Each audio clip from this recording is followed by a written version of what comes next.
आइए पंडित प्रकाश जोशी जी से जान लेते हैं कि आखिर ये सूर्य ग्रहण सबसे पहले कहाँ पड़ेगा, कितना पड़ेगा और कब कब पड़ेगा, इसका समय कितनी देर होगा, ये सबसे पहले आपसे जानेंगे।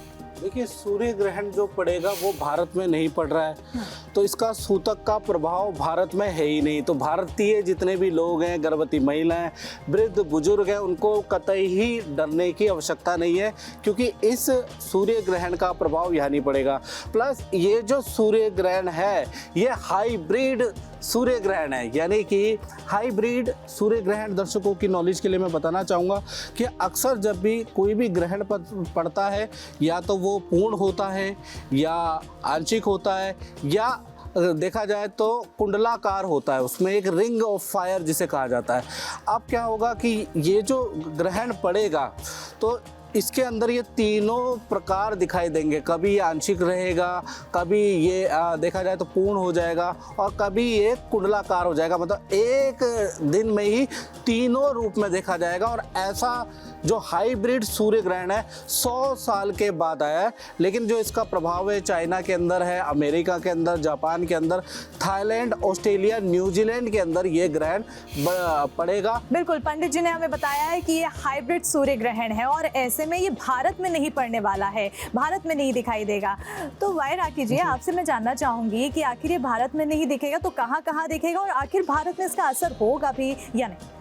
देखिए, जैसा कि मेरे मित्र प्रकाश जी ने कहा, बिल्कुल सही और सटीक जानकारी दी इन्होंने। लेकिन क्योंकि सूर्य ग्रहण तो एक ही है और ये खगोलीय घटना है, भले ही उस टाइम पर भारत में ये नहीं दिखाई दे रहा तो इसका सूतक भी मान्य नहीं है। ऑस्ट्रेलिया में, एशिया में, हिंद महासागर में जो है इसका असर हमें दिखाई देगा और वहाँ पर ये ग्रहण हो भी रहा है। लेकिन इसका असर भारत में ना हो और भारत की राशियों में ना हो, ऐसा मैं नहीं मानती हूँ। क्योंकि मेरा मानना ये, सौरमंडल एक है, सूर्य एक है जिसे हम आंखों से देख सकते हैं, तो इसका असर आपके मेरे जीवन पे जरूर पड़ेगा।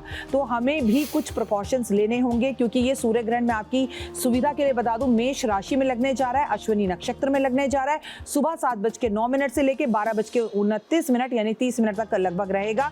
और जिसे कहते हैं कि पूर्ण तरह से जो है ग्रहण को संपूर्ण होने में या उसका मोक्ष काल प्राप्त करने में दोपहर के 1 बज जाएंगे। तो इस टाइम पर अगर हम कुछ दान पुण्य कर ले, कुछ प्रिकॉशंस ले लें, तो जरूर हमें करने चाहिए, क्योंकि हमारा सूर्य एक ही है। और हम अगर सरकारी नौकरी की बात करते हैं, पिता की बात करते हैं, अपने नेताओं अभिनेताओं की बात करते हैं, तो इसका असर 100 साल बाद ये ग्रहण होने जा रहा है।